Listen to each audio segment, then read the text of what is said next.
Будь ласка, пане Вебер. Доброго ранку. Я дуже радий вас бачити. I will continue in English. Я буду продовжувати свою презентацію англійською мовою. I want to show you a little bit the background of the project, why this project was developed. Зараз я хотів би ознайомити вас з підґрунтям нашого проєкту, ґрунтуванням його створення. In spite of the progress that has been characterized up to now in the speech of the Deputy Head of the State Forest Resource Agency, незважаючи на значний прогрес, який було висвітлено попереднім промовцем, заступником голови Держлісагенства, there's still some potential for developing the full potential of forestry for the country. Існує додатковий потенціал додаткового розвитку лісового господарства країни. Just to give you an answer, forestry may, or just to give you an example, forestry may contribute that the depopulation of forest areas, rural areas, is a little bit reduced. Наприклад, можна навести такий приклад, що зменшилося населення у сільських районах, які мають лісові господарства. In some regions, forestry is still of low productivity, and this can be increased. А в деяких регіонах лісове господарство характеризується низькою продуктивністю, яку можна підвищити. And what still has to be done is that the responsibilities are clarified. Можна також більш чітко визначити відповідальність. Responsibilities for the forest that are at the moment distributed between a lot of state agencies. Відповідальність за лісові угіддя, які належать великій кількості державних установ. So what are the expected outputs of the project? Які саме результати ми очікуємо від реалізації проєкту? This group today is already one of the output. До речі, наше зібрання сьогодні, наша сьогоднішня група саме і є одним з результатів нашого проєкту. Because you as the participants are representing different interests toward forests and forestry. Тому що ви представляєте різноманітні інтереси, пов'язані з лісами, лісовим господарством. We had also a very decisive meeting yesterday. Вчора у нас відбулася дуже важлива зустріч. This is the second item here, the interagency task force on forests and forestry. Тут на слайді ми можемо побачити дуже важливий результат створення міжгалузевої робочої групи з питань лісового господарства. A further important output should be a conceptual framework, a roadmap for Ukrainian forest sector. Наступним важливим результатом має бути створення концептуальної схеми, дорожньої карти для українського лісового господарства. It should take into account achievements up to now, positive developments. У цій дорожній карті повинні бути відображені досягнення, яких було здобуто. But also perspectives and priorities for the future. А також перспективи та пріоритети на майбутнє. And you can see here some fields of action. It can be public relations, afforestation, monitoring, biodiversity, just to give you a few examples. І ви можете побачити, які сфери може відображати ця дорожня карта. Це і зв'язки з громадськістю, лісонасадження, біорізноманіття, моніторинг. One of the outputs should also be a public relations strategy. Одним з результатів саме має і бути стратегія зв'язків з громадськістю. How to inform the public about different ecosystem services of forests. Яким чином інформувати громадськість про різноманітні послуги екосистем лісів? And improve communication about the necessity of forest harvesting. Поширювати інформацію про необхідність лісозаготівлі. Including the limits of harvesting with regard to sustainable forest management. Включаючи ліміти лісозаготівлі, пов'язані з принципами сталого ведення лісового господарства. The role of forestry for increasing income in rural areas. Роль лісових господарств у підвищенні доходів у сільській місцевості.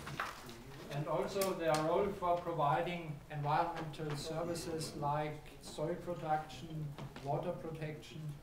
А також роль лісових господарств у наданні природоохоронних послуг, водоохоронної системи, виробництва сої. So, a very important point from my point of view is an afforestation and reforestation strategy. Надзвичайно важливими результатами є стратегія лісонасадження і лісовідновлення. In comparison to other countries, Ukraine is a low forested country.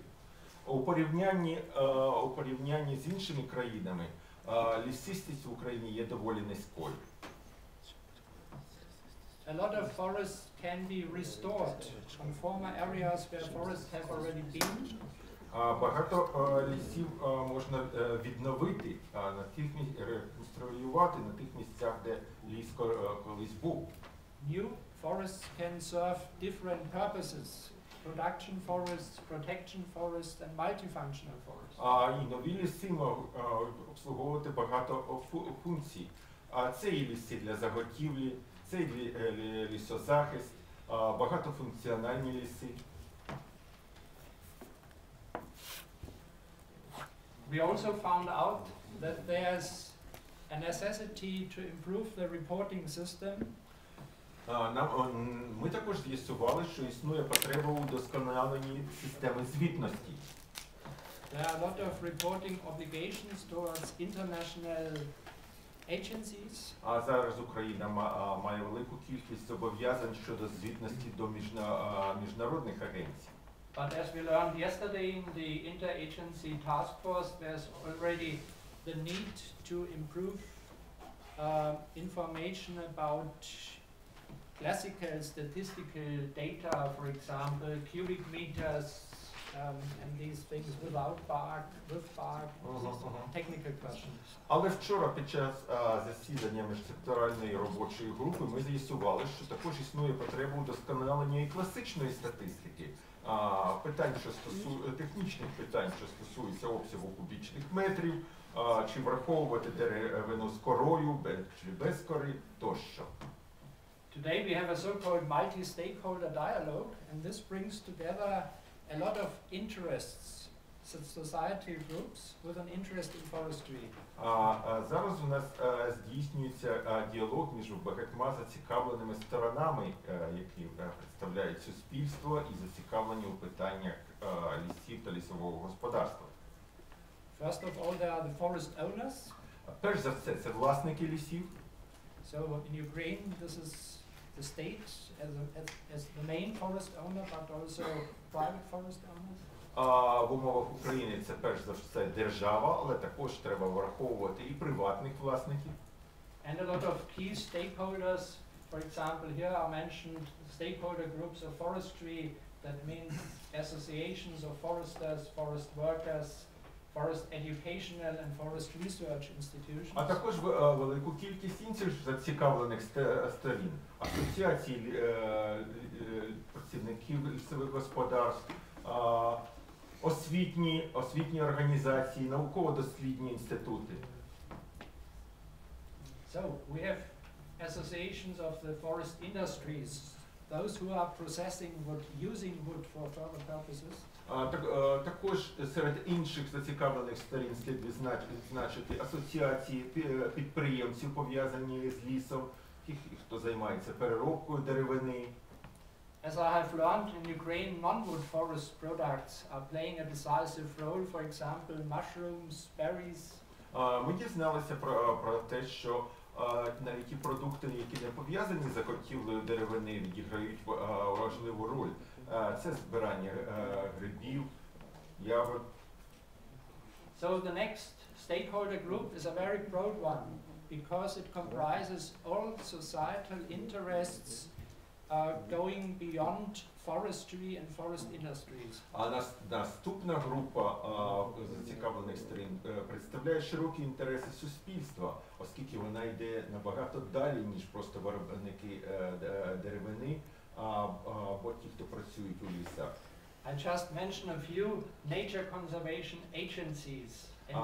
Це агенції, які займаються природоохоронною діяльністю, заповідною діяльністю.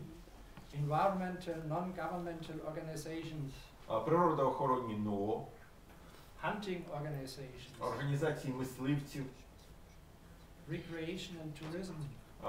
Організації, які займаються рекреаційними та туристичними питаннями. Now a few words about the strategy and methodology of the project.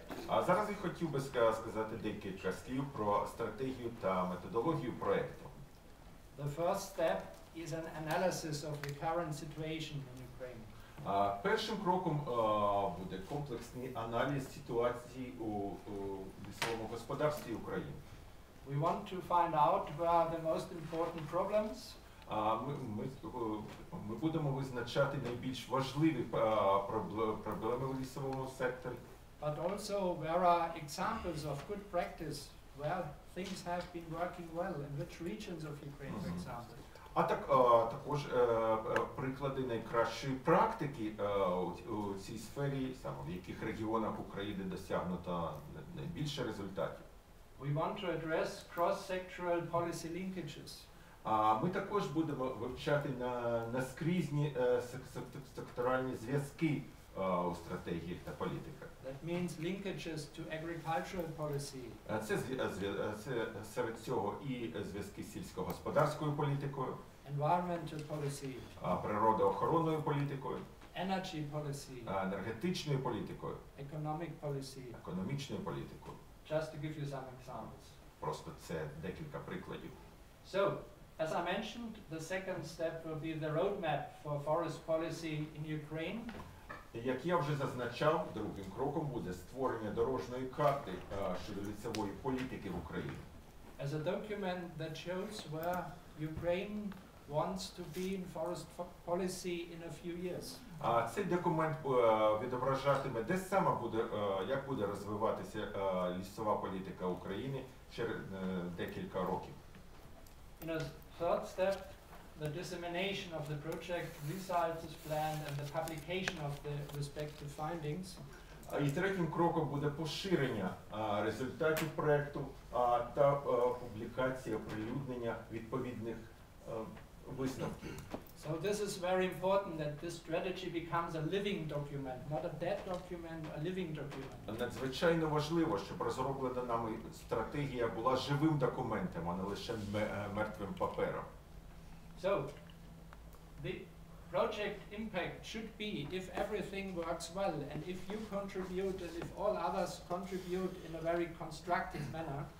Отже, проект буде наступним, якщо всі ви візьмете активну участь в реалізації проекту, якщо співробітництво буде плідним і конструктивним. Sustainable forest management will be introduced in Ukraine. В Україні ми плануємо ввести стале ведення лісового господарства в усіх регіонах України. Forestry contributes to the achievements of the National Millennium Development Goals. Розвиток лісового господарства сприятиме досягненню Україною цілей тисячоліття ООН. Ukraine fulfills its commitments towards the international community with regard to climate change and biodiversity. Проект допоможе Україні виконати міжнародні зобов'язання, пов'язані з змінами клімату та біорізноманіття. And here it's written in addition, but I think this is the most decisive point, the potential of the forest sector is increased for Ukraine. І останній пункт тут написано на додаток, але я вважаю, що насправді це найважливіше питання. Потенціал лісового господарства обслуговувати і різноманітні суспільні інтереси значно зросте. Next one. So I come to the conclusion. Я наближаюся до завершення своєї презентації. Forests are biotopes and real green factories at the same time. Ліси є біотопами і реальними зеленими фабриками одночасно. Their wise, sustainable use substantially contributes to the welfare of a country. Розумне і стале використання потенціалу лісів сприятиме добробуту суспільства. Forests in Ukraine still have a high potential for additional ecosystem services. Ліси в Україні ще й досі мають високий потенціал додаткових послуг екосистем. Wood, Деревина, biodiversity, біорізноманіття, soil and water protection, захист ґрунтів та водних ресурсів, employment, працевлаштування, recreation. рекреаційні цілі. So all of us can contribute to achieve these goals. Всі ми можемо сприяти досягненню цих цілей. Дуже дякую. Дякую всім.